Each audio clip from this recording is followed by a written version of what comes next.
everybody, and welcome back to the Blue Jays Today Show, where today, guys, wow, we've got some pretty surprising news. Maybe surprising to some, but definitely surprising as how Bo Bichette, he has said in a Bob Nightingale report through his latest article that he does not intend to stay with Toronto beyond 2025. So in response to that, Bob Nightingale says the Toronto Blue Jays have got some plans with Bo Bichette. We're going to get into that in just a moment. And as well, recapping the last series over there in Chicago, and then looking at the future series ahead and some other Blue Jays news and stuff. I'm your host, Adam Peddle. And I'm your host, Nicholas Playalog. And this is something I think that we've been talking about for quite a while, which was, are they going to trade some of their controllable guys, right? And that trade deadline, it was kind of going back and forth of, well, should Chris Bassett move? Should Bo Bichette move?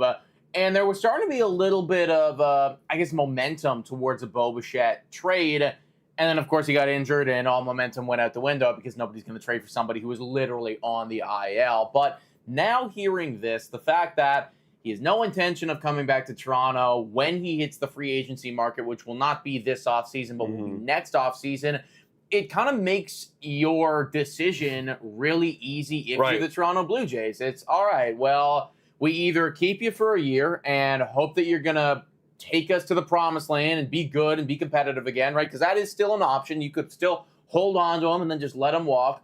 Or alternatively, you trade him away this offseason, which would get you probably the highest value that you could for him at this point, which we'll get into a bit later, is actually not that high or not as high as it used to be. So he simplified things a little bit for the Toronto Blue Jays in that sense. Right. But he's also put them in a very hard spot with the way that he's played this season. Yeah, hard because it's hard to give up a guy like Bo Bichette to knowing that you're not going to get much in return. And also, to comment on making it easy for Bo Bichette, making it easy for the Toronto Blue Jays. Think about the whole conversation of who we keep in Vladdy or Bo for the last 5 years of baseball. I knew this year that we were kind of getting to that answer based on the way that they've both been playing, but now it's locked in definite. There is no Bo Bichette extension happening in any reality sometime soon with the Toronto Blue Jays, and it's going to be now focused on Vladimir Guerrero Jr. So let's show you guys the evidence here, because I know some of you may or may not believe it. The Toronto Blue Jays, this is through Bob Nightingale, an insider in MLB. He's saying that the Toronto Blue Jays are expected to entertain offers this winter. So that's an interesting choice of wording, entertain offers. They're not looking to go out and actually ship off a trade, but if trades are coming to them, and I think a lot of teams might have an interest in Bo Bichette, then yes, they are going to entertain and probably negotiate for Mr. Shortstop Bo Bichette, who, again, has no plans to stay in Toronto once he hits a free agent after 25 for the season.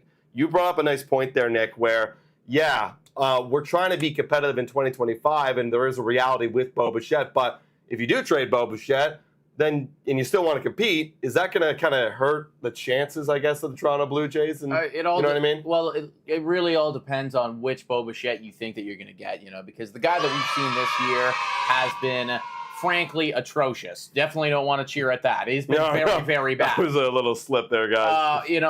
This is not the guy who led the American League in hits for 2 years in a row. This is not the player who went to the All-Star game twice or who had an OPS over 800 5 years in a row, right? We are talking about a very talented ball player who this season has just not shown up at all. Now, some of that, I think, has got to do with the fact that he has been dealing with a calf issue literally all season long, and now he's sidelined for it. Might not even come back and play this year.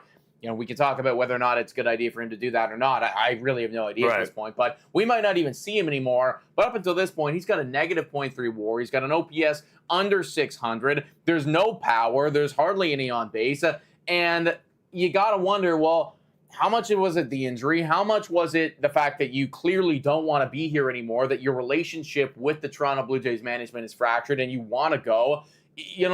What can I expect from you realistically in 2025? That is something that, the Blue Jays management is really going to need to figure out. The coaching staff is going to need to figure out, because regardless of whether you keep him or you trade him, if you trade him, you're going to have to sell someone on what he's going to give you. Right. And if you keep him, you're going to have to at least have an expectation of what he's going to give you. And I actually don't know what it is going to be next year. It does change the way that we view whether we bring him back or not. You brought up a good little segment there because, the whole part of it was, okay, well, if we are going to keep him for 2025, we are going to, not trade him, then we might as well keep him in the minor leagues. This was our argument, that keep him in the minor leagues, get himself fixed down there, and then we can bring him on next year, right? But now, I mean, sure, you go work in the minor leagues. I don't think a lot of teams are going to see that. You know what I mean? They're going to want to see results at the big league level. They go, okay, you worked on stuff in the minor leagues, but how does it work at the big league level? It might be beneficial, I guess, if you want to bring him up to the majors so he can showcase. I mean, if he does bad, I mean, he's already been bad. But if he comes up the majors and shows like, oh, I got some life of Bo Bichette again, then maybe it helps some trade value in the offseason. Maybe. I don't know. I think you're looking at a risk versus reward thing. Like, I personally, just based on the way that we've seen Bo Bichette this year, I would not trust that he's gonna be playing good baseball if you bring him back up to MLB, especially because, I mean, like, even if he was doing great before, even if he was, a locked-in guy, it is really tough to be thrown back into the season, especially after you've been out of the mix for what's going to be over a month, and, other guys are in the rhythm, and they're gearing up for playoffs, and you have nothing to play for. So even if you weren't already playing bad, I'd be worried about your performance.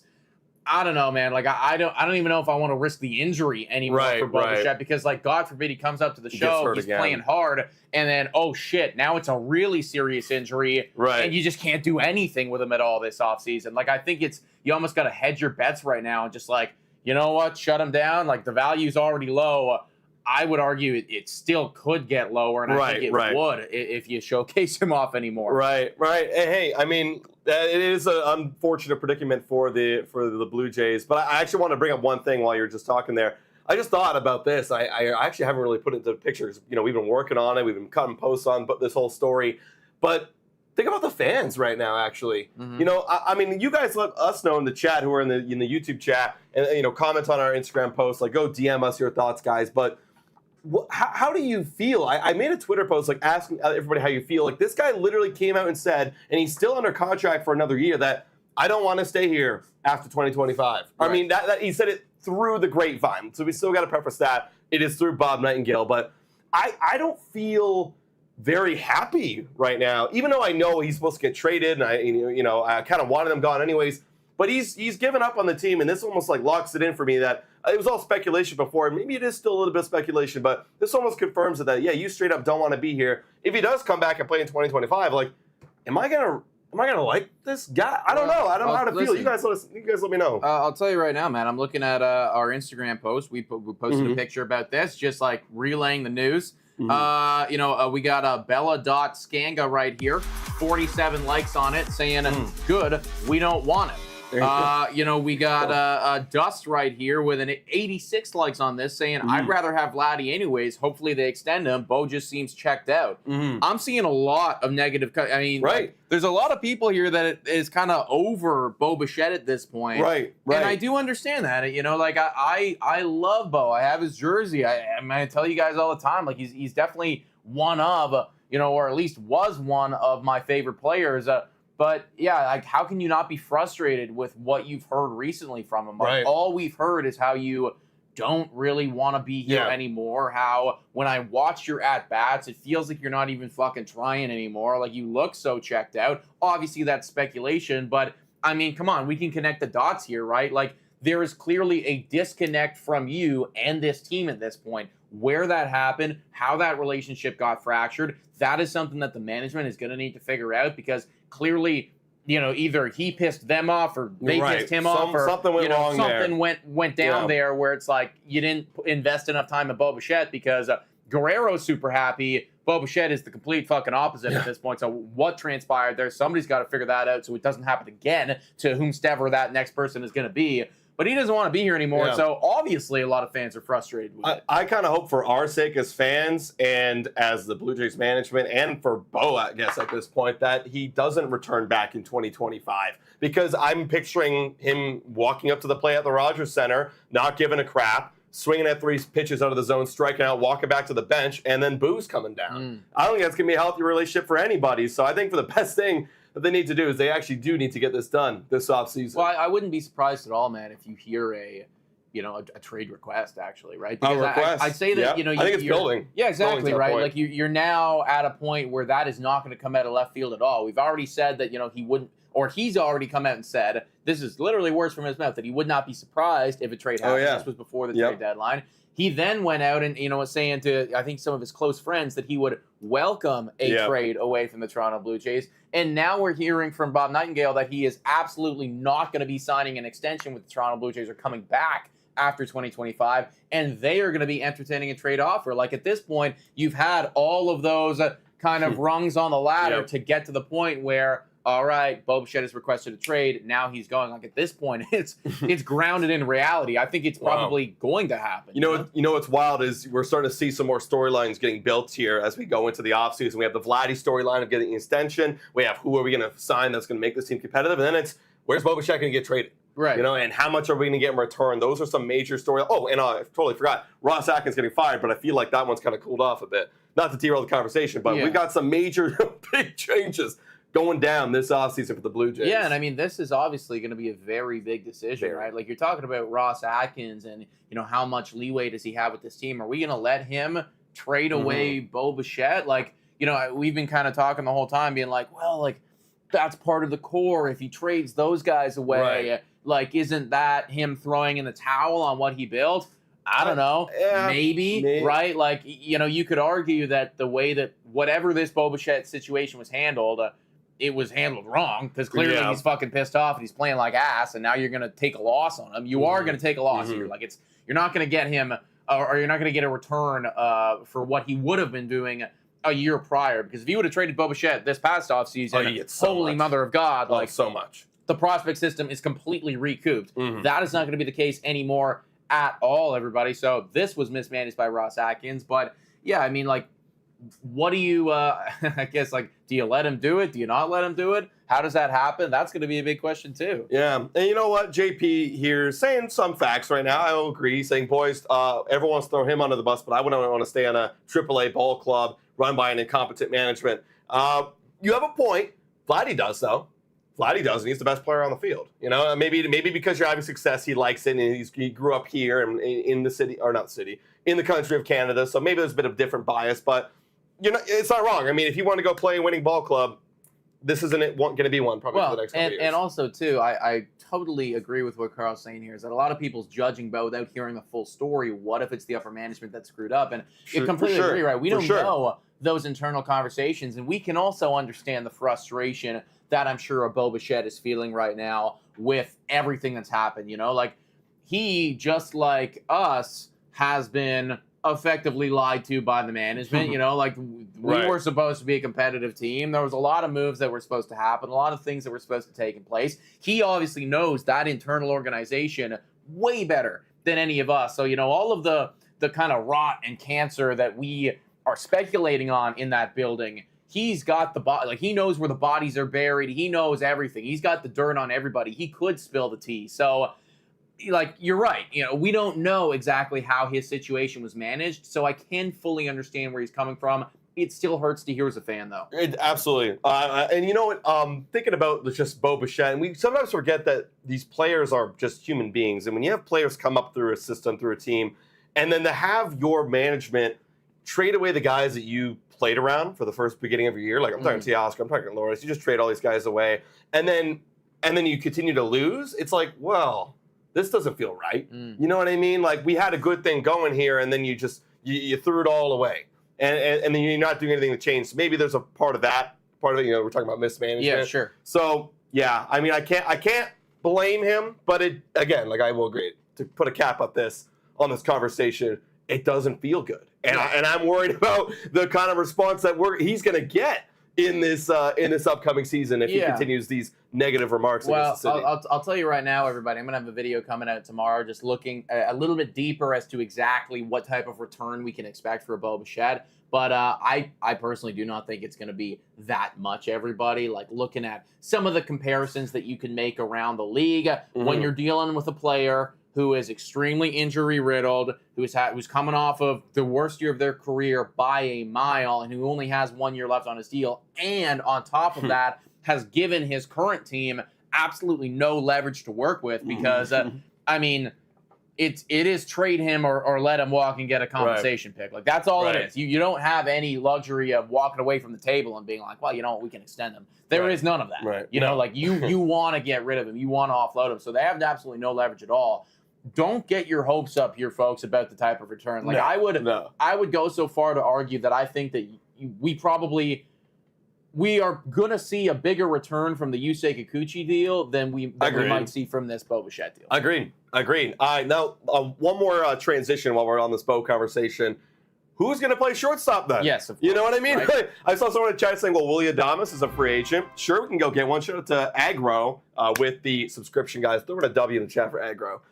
You could go to free agency. Sure, maybe that's an option. But obviously, we have a lot of internal guys, right? We're seeing Leo Jimenez take a lot of reps at shortstop while Bo Bichette is injured. Hasn't been the greatest. His OPS is under 700. And then you've got Ernie Clement. Same kind of deal. He's had his moments. But again, not a impact bat like Bo Bichette is. And then you've got a lot of our prospects.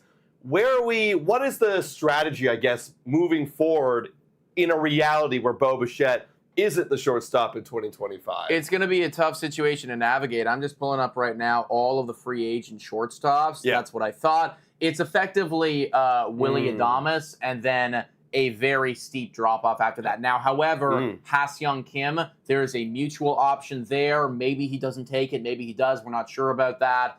That would obviously be a very good piece right there. But after those two guys, and again, one of them we're not sure about, there is a very deep drop-off. And I would argue that Willie Adames and Ha-Seong Kim, they are going to have a lot of suitors, folks, if they are on the market. They're going to have a lot of suitors like the Dodgers and better teams than the Toronto Blue Jays. Teams that are, willing to offer more money and that are going to have a significantly stronger foundation for a competitive window. So it is going to be really tough to go out and get one of the top-tier guys right there.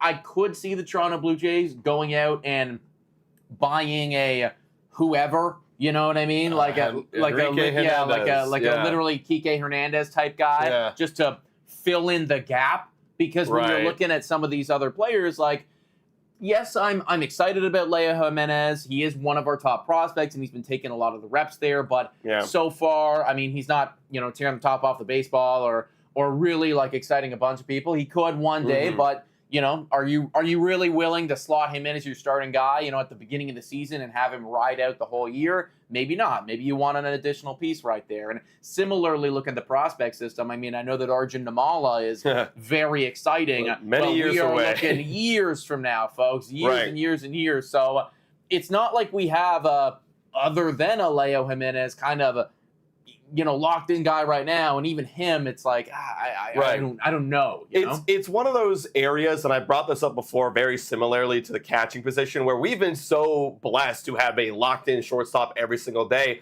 But guess who doesn't have a locked in shortstop every single day? Not comparing them directly, but the LA Dodgers, right? Sure. Where it's like they have other areas where they could find that production in their bats, in their lineup, and defensively as well, because we know Bo Bichette's not the greatest defense, maybe making up a little bit more some defensive side of things on the shortstop. So there's other areas which you can get that war back, and I think that's what the Toronto Blue Jays, just looking at everything, unless you go sign a Willie Adames or Ha-Seong Kim and you win that, right? Like, then you're going to have to Band-Aid that solution. The good thing is, the Blue Jays have a lot of guys in their organization that can play shortstop. So there is some sort of reality there where you can Band-Aid it. But if you are going to be competitive, you're going to have to go and get those locked-in guys. I'm talking the third basemen, the corner outfielders that are power bats, so that you can get that production that can make up for that missed production from Bo Bichette, what you were expecting for this year. Yeah, exactly right. Because, I mean, like, let's face it, guys. Maybe I'm shitting on Leo Jimenez or being a bit too hard here. I am excited about him. He is one of our top prospects. Top prospect, But I mean, are we going to get the level of production that we got from Bo Bichette back in, 2021, 2022, whenever? Probably not, right? And similarly, if you bought a Kike Hernandez, that guy is not going to immediately become an all-star, right? Like, he might hit 230 for you at best, and, like, that's just going to be what it is. So if they are seriously trying to be competitive in 2025, this is, again, another one of those holes that you're going to need to address, and you might not get the same level of, player back in return. So you're going to need to find that production elsewhere, like you were saying, third baseman and whatnot. It is going to require a lot of finagling, a lot of spending, and just a lot of fucking brain power from Ross Atkins right here to navigate everything and to find those hidden, gems in the rough. It's almost like we need like another like Marcus Semien type thing, just to be like, boom, like, you're here now. 1 year. Yeah. Immediately, Kike Hernandez is an MVP candidate. All of a sudden, it's like, it's tough. It's going to be tough. Hey, quick shout out to Scott Farr here at the Dono. He gave a couple here saying, trade Bum to Yankees. He will have to cut his hair. Oh, boy. And then Scott Farr goes, sign Bregman, third base, Clement, shortstop, Wagner, second, Vlad first. See, that's an option. Yes. That's an option right there, right? So you'll take it. And that's the thing, right? In that scenario right there, you're kind of you're hoping that you're making up for the production lost with an Alex Bregman signing, which, again, is going to be very expensive, right? It's going to be extremely expensive, and you're going to need to lock that one in. And then, of course, we're hoping, we're trusting that Will Wagner can continue to be that guy. Or Horwitz in there. Or exactly, like right? Horwitz or an Ernie Clement is in there as well. So there is ways to do this. It's going to look very different, though. Well, I'll bring it up again, man. This offseason is going to be a brain mess. Oh, Like, past off seasons, it was so obvious.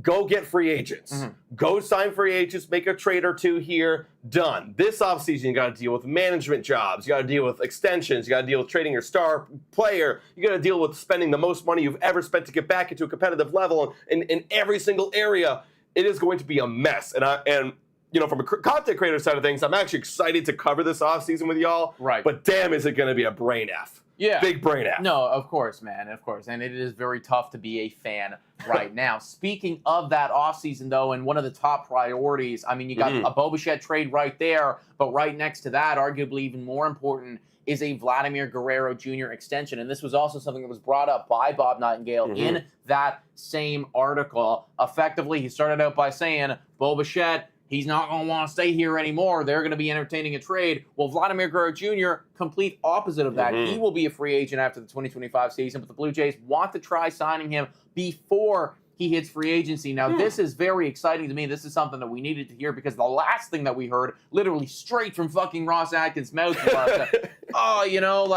if there's still a chance to sign him in free agency or, just before free agency, we can still do that. No. I don't agree with that at all. If he keeps playing the way that he's playing right now, legitimately the greatest greatest MLB player in the second half in history, it might not still be the case, but he's going to be right up there for sure. If he keeps doing that and he does it next year too, well, fuck off, Ross Atkins. Yeah. Like, he has every right in his mind to go to Steve Cohen and get a blank check because that's what that guy's going to do. If you want to keep Vladimir Guerrero Jr. here locked in for sure, which is absolutely something that you need to do, it is this offseason or it is bust. Absolutely. And look, actually, I love hearing this from Bob Nightingale versus Ross Atkins because we know that Ross Atkins just covers all his bases in every single press conference he's ever done. He just goes, because remember, he was saying this could happen, but also this could happen, but also this could happen. And it's like, what the hell? But it's better hearing it, honestly, through another person. It's like, okay, what is their actual intention here, right? Yeah, what are you hearing from other people as well? Yeah. What are you trying to do, right? Because behind closed doors is where you're going to hear them say, okay, well, that was just what we told the media, but actually, let's go get this done. Which is the right thing to do here. Yeah, I mean, it's so abundantly clear, folks, that if you enter next season and you don't have an extension locked in, then from the Toronto Blue Jays standpoint, you are now completely out of leverage. You have no leverage whatsoever. It's now all on Guerrero, and if he continues to play at the caliber that he's playing, or even like a tier below that, but still good, I mean, it's done, right? It really is going to be done. When we flash over to the Baseball Savant, folks, it is truly just numbers are flying off the page here. Just ignore the base running and fielding. We don't care about that. We don't care about that. But I mean, in all seriousness, as a hitter, we are looking at one of the better players in baseball this year. Everybody, I think we started off this whole this podcast talking about how we weren't sure about whether it was Guerrero or Bichette. And I remember in this previous offseason, one of the conversations was, this is going to be the deciding year, right? If one of them goes nuts and, one of them falls off, that's going to be it. The decision, in my opinion, has now been made. It is abundantly clear Guerrero's the guy. Very clear. I mean, the dude has an 859 OPS. Who also has an 859 OPS? A lot of superstars like Rafael Devers and Jose Ramirez. Like, those guys over their career have very good franchise players, right? 285 batting average, and he's got 155 bombs, and he's 25 years old. this is clear with me. We got a dono here from Absolute Dan. We Shout out do. to you, my friend. Shout out. Thank you very much. W's in the chat right there. He's saying that we're going to need a strong third baseman. Bregman seems the obvious choice with Clement as backup. Wagner and Horwitz alternate on second base with Vladdy at first and then Jimenez at shortstop. Sure, another like a lot of people are on that Alex Bregman train. I do agree with you, everybody. Yeah. I mean, like the third base area right now is certainly kind of up in the air. The entire infield other than Vlad is up in the air right now. Yeah, like we have no idea, right? I mean, that's what you are hoping that Orelvis Martinez could come up when he came up, and then if he has a strong second half, it's like, all right, there it is. You know, like we don't even need to deal with this. Obviously, that is not what transpired right there, in probably the worst case scenario. So now, yes, you're absolutely right. It might have to be an Alex Bregman, but again, like convincing those caliber of players to come to the Toronto Blue Clowns is going to be a lot, and it's going to be expensive. And part of it, I actually brought this up in one of my latest video rooms. Like, part of it, I think that's going to kind of help them come to the Toronto Blue Clowns is if you put in a Vladdy extension on the table. Sure. Because if you're like, hey, look, you could come and literally play with Vlad. Let's say Alex Bregman signs a 4-year contract, maybe. Like, that feels like around the range that he would get. You have to look into a little bit further. But, like, hey, we got Vladdy locked up. Like, you do it early. Yeah. You are now going to play with arguably one of the best players in all of baseball. No, that's going to make that a lot easier. Yeah. And honestly, like, you know, from a player's perspective, I think about this in football terms right now, because a couple years ago, as many of you know, I'm a big Green Bay Packers fan. Green Bay Packers had to trade away Devontae Adams, but a big reason why he wanted to get traded in the first place was because his guy, Aaron Rodgers, wasn't locked up. And he was worried that it's like, they're going to let Aaron Rodgers go, and then I'm going to be on a shit team with, nobody around me. If you know for sure that, okay, my entire tenure as a Toronto Blue Jay, I at least am going to have this other superstar here that is going to help me out, then that is, that's a lot of reassurance, and it should help convince some people. Absolutely, but another conversation we'll get into another day is, can they even spend the money? And that's a whole other conversation, guys. They are going to have to, man. They are going to have to. All right, let's move on, and let's talk about some positives. I mean, yes, Vladdy's a nice positive, but even more positive things that are happening currently right now. The Toronto Blue Jays just had a weekend with the Cubs, and they lost that series. We'll break it down in just a moment. But one guy that has been sneakily very good, and he is going to be crowned the Jay of the Week in just a moment, but he was sneakily very good, and we kind of need it, because if we don't have this kind of performance, we might be in a lot worse spot than we currently are. So without further ado, let's give it up for the Jay of the Week, everybody.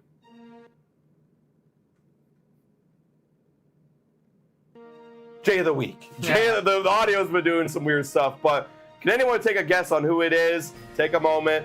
It is Bowden Francis, everybody. Let's go, Bowden Francis. That's the first one of the year. That's the first one. Bowden. First one for Bowden. Let's go. Get out, yo. Look, this guy went pretty nuclear. He did. Over the weekend, everybody. I mean, no earned runs, 7 innings yesterday. Yeah. Really, really good. And in the last 5 games, I know you tweeted this out. He has been phenomenal. 2.16 ERA in the 5 games, a 3.56 FIP, and a batting average of 161.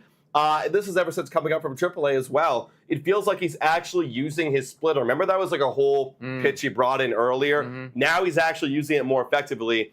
You can see it there. We got a good call right there on the outside corner. But there you go. There's another good representation of the splitter. And then he combos it with a 95 heater. So that's that Kevin Gausman-esque feel when he was doing his prime stuff right there. Now, I'm not saying he's Kevin Gausman, but that's the combination that you're looking for in the wipeout stuff. And he did show up with a lot of strikeouts. He got, I believe, 15 strikeouts in the 14 last innings he's pitched. So congratulations, Bowden. First of the week, you dethroned Vladdy, who still put up a 800 OPS. Right. A little down week for him, but good job. We needed this. Boom Must Die saying, can't believe neither of you took Francis for K per 9. Absolute fools. Honestly, might be one of the selections after this, guys, because, Bowden Francis is doing it. And like we've said time and time again, guys, I mean, obviously, we have all these conversations with the offense and Bo and Vlad and whatever, but the pitching stinks, For most of this season, the pitching has stunk. And if you want to be competitive in 2025, I think I've said that sentence like at least so double-digit times in the past couple of weeks. But if you actually do, this is going to need to be a serious area that you address in the offseason. However, if Bowden Francis or Yariel Rodriguez or whoever, I actually do not give a fuck at this point. Just like throw the ball with authority and get outs. If one of you wants to do that, that will save a lot of money. That will help us out quite a bit walking into 2025. Yeah, I mean, on that note, the one thing of note is the Blue Jays have actually been very good at pitching in the last 15 days, guys. We're fifth in baseball, a 3.20 ERA, and it's because of guys like Bowden. Jose Barrios starting to cook a little bit in the last 2 starts. And then Kevin Gausman as well, winning 2 out of 2 of his starts. 1.20 ERA as well. Eric Swanson in the bullpen. Genesis Cabrera has been shut out. Like, we're starting to see some guys actually cook a little bit. Zach Pop not cooking at all. But that's a good positive sign, and you're going to need that moving forward. Also, I do see a little bit of contentious people in the chat right here talking about Will Wagner. Should have got a look for Jay of the Week. That is credit where credit is due. Will Wagner has been very, very good recently, everybody. I think he almost had just something absolutely ridiculous recently. But Will Wagner, hopefully going to be somebody for the future moving forward as well, because a lot of people have him kind of as a potential, piece moving forward in this Toronto Blue Jays infield. I think the only reason I didn't consider him is because he only had 11 ABs. But granted, great 11 ABs, Incredible. right? He was 5 for 11. So that's very good. So if he continues this moving forward, then yes, abso-freaking-lutely. Yeah. Abso-freaking-lutely. No doubt in my mind, everybody. Shout out to the 186 people in here right now. If you haven't already done so, hit the like, smash the subscribe button, everybody. Let's quickly talk about that Chicago Cubs series. Pitching, pretty good. Offense, I mean, like you definitely should have won on that Saturday game. That feels like something that you should have been able to claw one out of. 2 runs is just not going to do it. And frankly, like on that Sunday game, had Bowden Francis not decided to, just go fucking nuclear mode, you probably would have lost that one as well. So shout out to the pitching here. The pitching won this game undoubtedly, which is something that we have not been able to say a lot in 2024. But credit where credit is due. And the one run was a Joey Loperfido home run, and I got to give a quick shout out to Joey. Ever since walking into John Schneider's office and saying, "I'm not that guy. I'm better than this," and I'm paraphrasing, but ever since then, he's in the last 4 games, he's been like Will Wagner. He is 4 for 11 with a homer, 2 RBIs, OPS over 1,000. So it's like, okay, Joey. And I saw one of the homer he did hit. It was an upstairs 90-mile-per-hour heater from Shota Umanga, and that's what's been impressing me. Is like, okay, you actually made the adjustment, because like many Toronto Blue Jays, no one can hit the upstairs fastball. It's like a cancer in our team. Like for whatever reason, we can't hit the upstairs fastball. Yeah. So he actually went up there and he got it. So hopefully he can stay with it and keep that adjustment moving forward. Yeah, 100%, man. Like, again, all of these players, like, there is excitement around them. We need them to develop. Joey Loperfido is absolutely one of them. Will Wagner is absolutely another one of those players, guys.